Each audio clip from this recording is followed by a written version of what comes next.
Pengertian ijtihad. Pengertian ijtihad dari bentuk kata fi'il madhi jahada yang bentuk masdarnya yaitu jahdun. Artinya adalah kesungguhan atau sepenuh hati atau serius.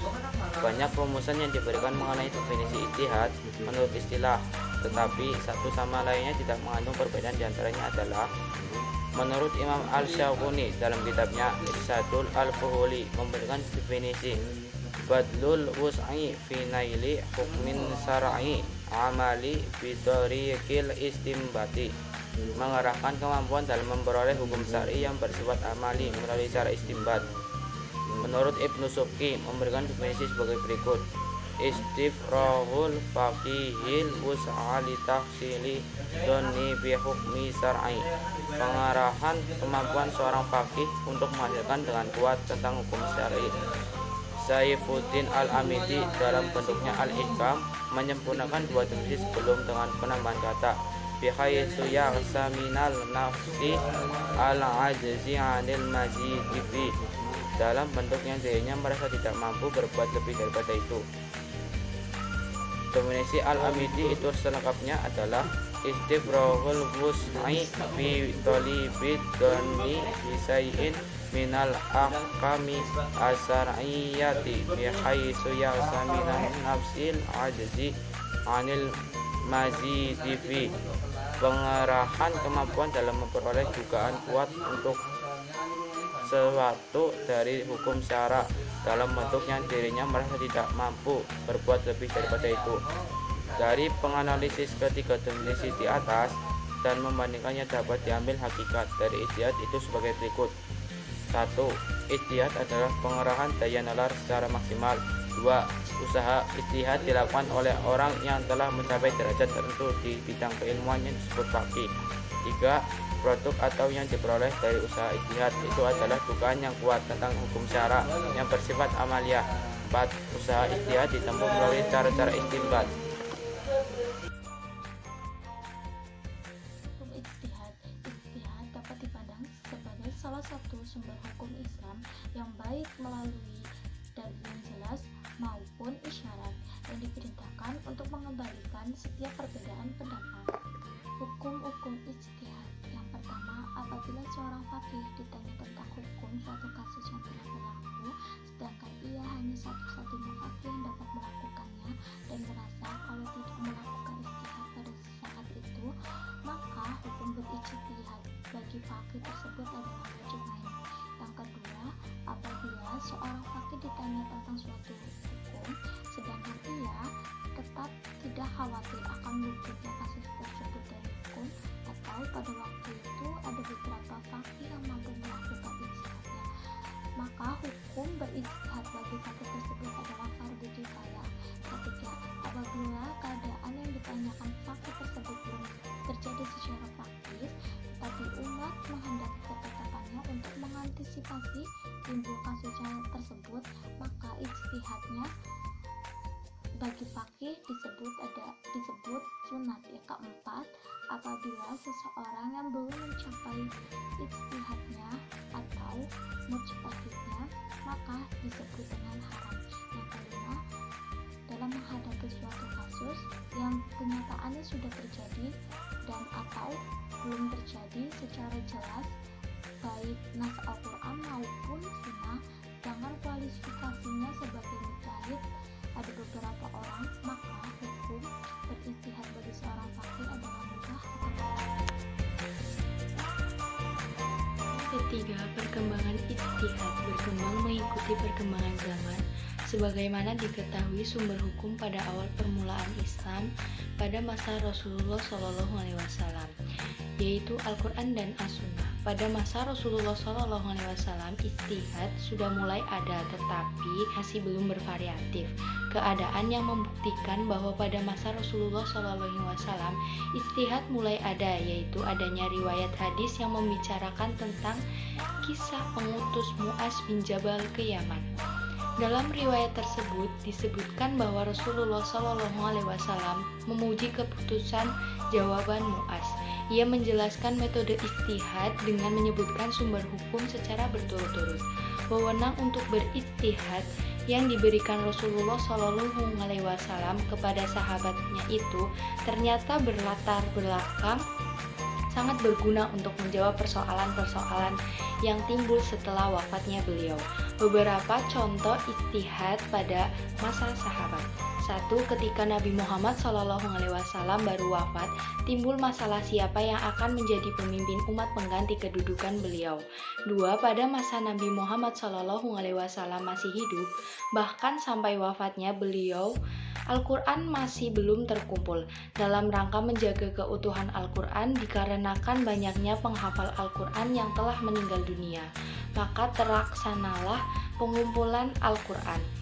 Ini adalah hadis istijad sahabat.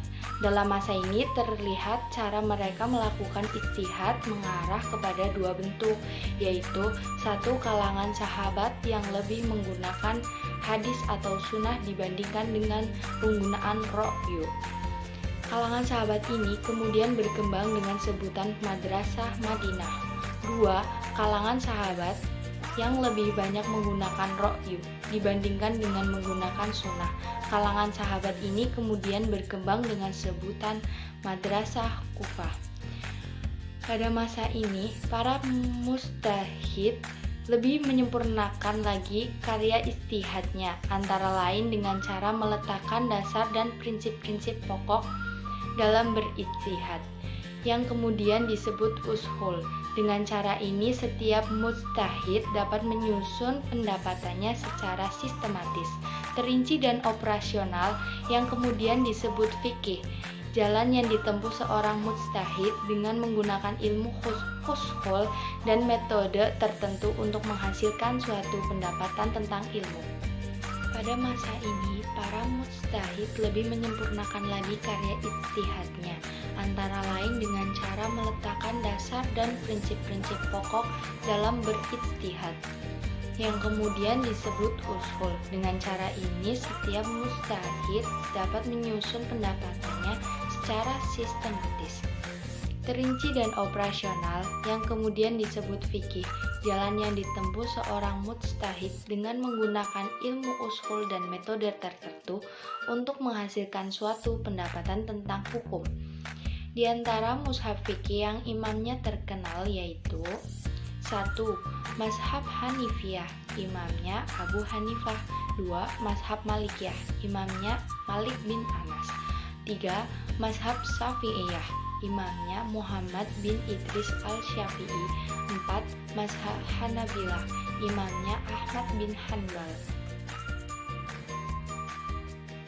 Syarat-syarat menjadi mujtahid atau orang-orang yang melakukan ijtihad ada 10. Yang pertama adalah dia beragama Islam dan orang yang merdeka. Yang kedua, dia sudah balik, berakal serta memiliki intelijensi yang tinggi.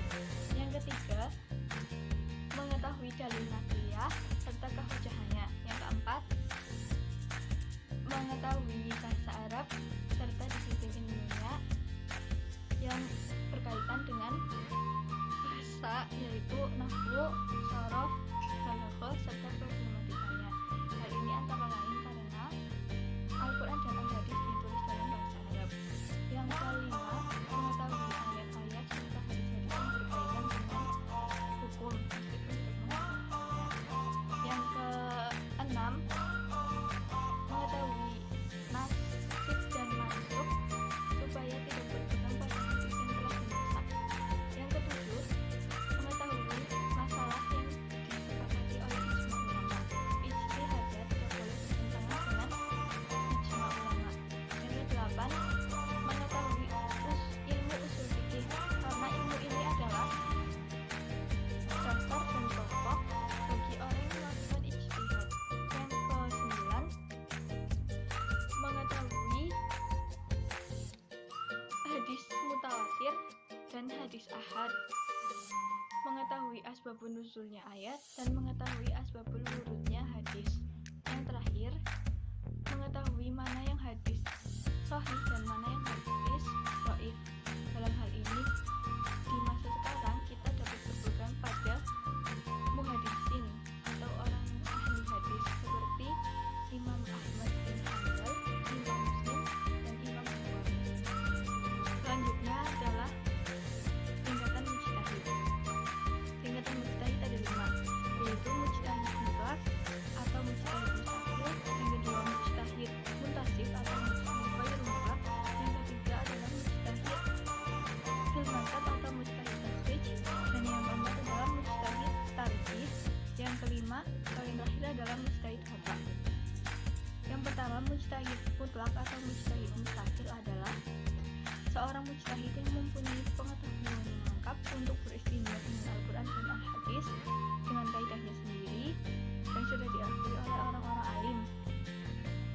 Para mujtahid ini yang paling terkenal adalah Imam Mazhab 4. Menurut Imam Al-Suyuti, tingkatan ini sudah tidak ada lagi.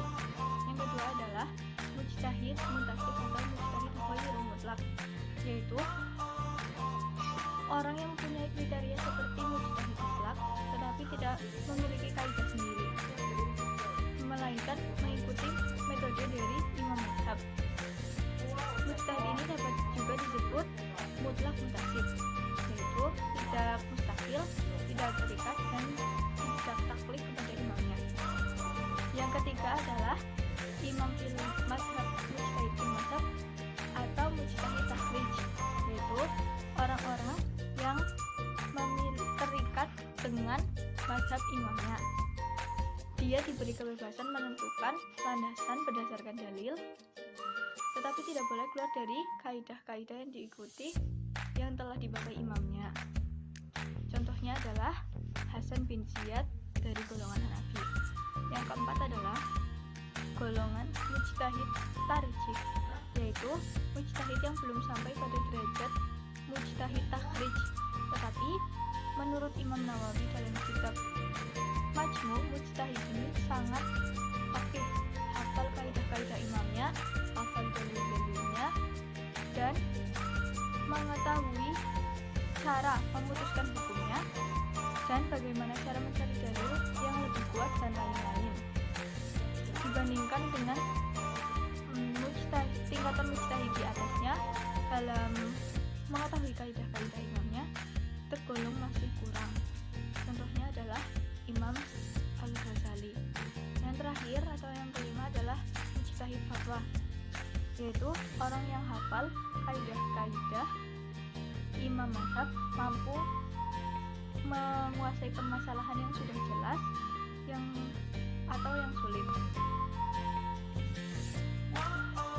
Pengertian mazhab. Mazhab menurut bahasa adalah pendapat, kelompok, aliran yang bermula dari pemikiran. Kemudian menurut istilah, ijtihad seseorang imam dalam memahami hukum fikih. Pada dasarnya mazhab timbul karena perbedaan dalam memahami Al-Quran dan hadis yang bersifat absolut. Perbedaan mengenai maksud ayat-ayat zani adalah merupakan salah satu penyebab timbulnya mazhab dan aliran dalam Islam. Para mujtahid yang mendapat pahala adalah yang benar-benar mempunyai keahlian dan memenuhi syarat dalam berijtihad. Bagi mereka yang tidak mempunyai keahlian dalam berijtihad, maka mereka harus taklid. Mujtahid yang telah memenuhi syarat-syarat berijtihad disebut mujtahid mutlak. Dengan menggunakan metode untuk melakukan istinbat hukum, lebih dikenal dengan sebutan imam mazhab. Orang yang mengikuti imam mazhab disebut bermazhab. Dalam fikih atau hukum terdapat 4 mazhab besar, yaitu Hanafi, Maliki, Syafi'i, dan Hambali. Yang pertama ada mazhab Hanafi. Mazhab Hanafi ini didirikan oleh Nu'man bin Sabit. Beliau lahir di Irak pada tahun 80 Hijriah. Kemudian pada masa kekhalifahan Bani Umayyah, Abdul Malik bin Marwan. Beliau diberi gelar yaitu Abu Hanifah, suci dan lurus karena kesungguhannya dalam beribadah sejak kecil, kemudian berakhlak mulia serta menjauhi perbuatan dosa dan keji. Kemudian yang kedua ada mazhab Maliki. Mazhab Maliki ini didirikan oleh Imam Maliki. Pemikiran hukumnya itu banyak dipengaruhi oleh sunnah yang cenderung tekstual. Beliau ini termasuk periwayat hadis. Kemudian yang ketiga ada mazhab Syafi'i, didirikan oleh Imam Syafi'i. Gelar beliau adalah Abdillah, dinisbatkan kepada Syafi'i bin As-Sa'ib, sehingga beliau ini terkenal dengan sebutan Asy-Syafi'i atau Imam Syafi'i. Kemudian yang terakhir ada mazhab Hambali. Mazhab Hambali ini didirikan oleh Imam Hambali. Menurut pendapat paling masyhur, beliau ini lahir pada tahun 164 Hijriah. Beliau ini berguru kepada Abu Yusuf dan Imam Syafi'i. Kemudian cara pemikirannya yang tradisionalis. Kemudian beliau selain berdasar kepada Al-Quran, Sunnah, dan pendapat sahabat, beliau juga terkadang menggunakan hadis mursal dan qiyas jika beliau ini terpaksa. Selain beliau ini ahli hukum, beliau juga ahli hadis. Terima kasih. Dasar hukum bermazhab. dalam hadis Nabi Muhammad SAW yang artinya para ulama itu pewaris para nabi dan nabi tidak mewariskan dinar ataupun dirham. Sebaliknya mereka mewariskan ilmu. Dan barang siapa yang mengambilnya, maka dia telah mengambil keuntungan yang banyak. Hadis riwayat Abu Daud. Mazhab itu sangat penting bagi seorang mukmin agar pemahaman dan praktik agamanya benar. Karena bermazhab merupakan metode untuk mengetahui hukum suatu peristiwa yang merujuk pada fikih mazhab yang dianutnya. Ulama mazhab Hanafi, Maliki, Syafi'i, dan Hambali, beliau telah disepakati oleh para ulama yang memiliki otoritas dan lebih dapat dipercaya dalam menafsirkan sumber hukum Islam yang utama, yaitu Al-Quran dan Hadis. Yaitu klasifikasi bermazhab. Yang pertama, taklid. Apa sih taklid?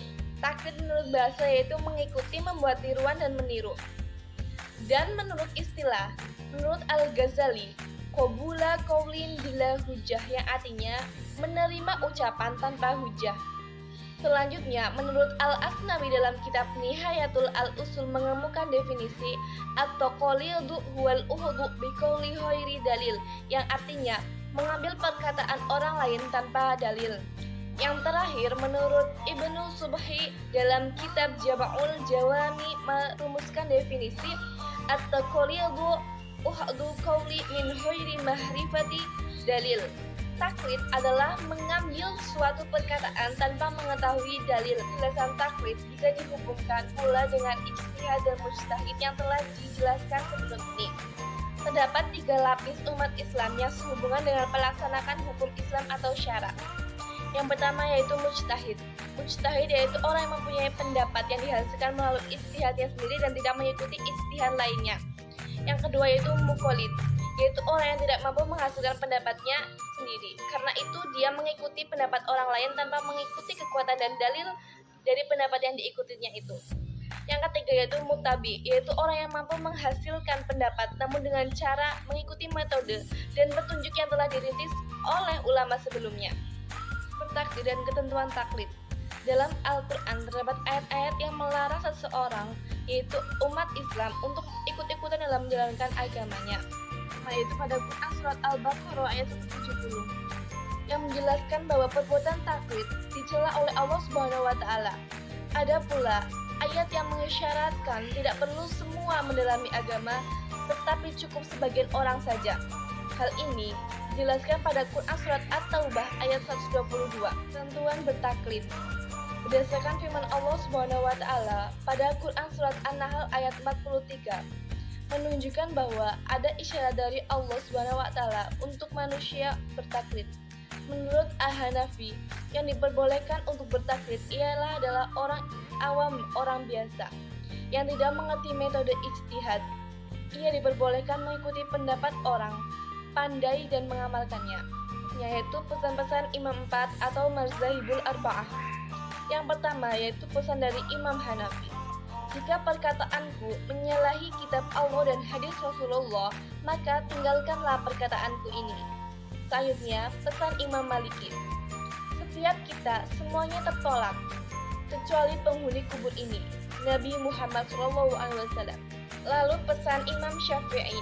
Perumpamaan orang yang mencari ilmu tanpa hujah atau alasan seperti orang yang mencari kayu di waktu malam. Ia membawa kayu-kayu, sedang di dalamnya ada seekor ular yang mengantuk dan ia tidak tahu. Dan yang terakhir adalah pesan dari Imam Hambali. Jangan mengikuti taklid kepadaku atau Malik atau Sauri atau Auza'i, tetapi ambillah dari mana kami mengambil. Dari pesan-pesan imam mazhab tersebut di atas, terlihat bahwa mereka menganjurkan umat Islam tidak bertaklid dan menganjurkan umat Islam untuk ittiba. Yang kedua adalah ittiba. Pengertian ittiba menurut bahasa mempunyai arti mengikuti, sedangkan secara istilah, ittiba adalah menerima atau mengikuti perkataan orang yang mengatakan, sedangkan engkau mengetahui atas dasar apa isi berpendapat demikian. Hukum ittiba sendiri yaitu seorang muslim wajib mengikuti atau ittiba kepada Nabi Muhammad SAW supaya setiap perbuatannya sesuai dengan tuntutan Allah Subhanahu wa taala dan Rasulnya. Adapun ittiba kepada selain Nabi diperintahkan dalam Islam, yaitu ittiba kepada para ulama sebagai pewaris Nabi. Allah Subhanahu wa Ta'ala berfirman dalam surat An-Nahl ayat 43 yang artinya, "Dan kami tidak mengutus sebelum kamu kecuali orang-orang lelaki yang kami beri wahyu kepada mereka. Maka bertanyalah kepada orang yang mempunyai pengetahuan jika kamu tidak mengetahui." Yang dimaksud pengetahuan di sini adalah pengetahuan yang berdasarkan Al-Quran dan As-Sunnah, bukan pengetahuan yang berdasarkan akal pikiran mereka semata.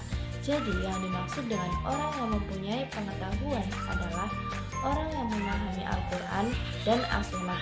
Tujuan dari ittiba sendiri adalah agar setiap orang yang beriman dapat mengamalkan ajaran agama Islam berdasarkan pengertian dan kesadaran sendiri.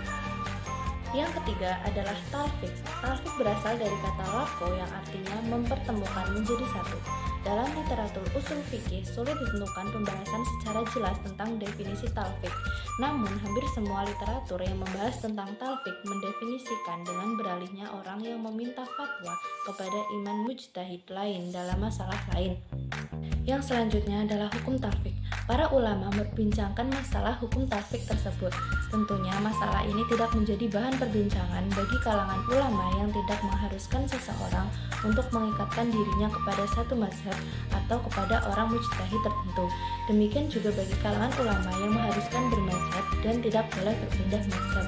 Mereka merasa tidak perlu memperbincangkan masalah ini karena talfiq itu sendiri pada hakikatnya adalah bina mazhab. Bagi kedua kalangan ulama tersebut, talfiq sudah jelas hukumnya.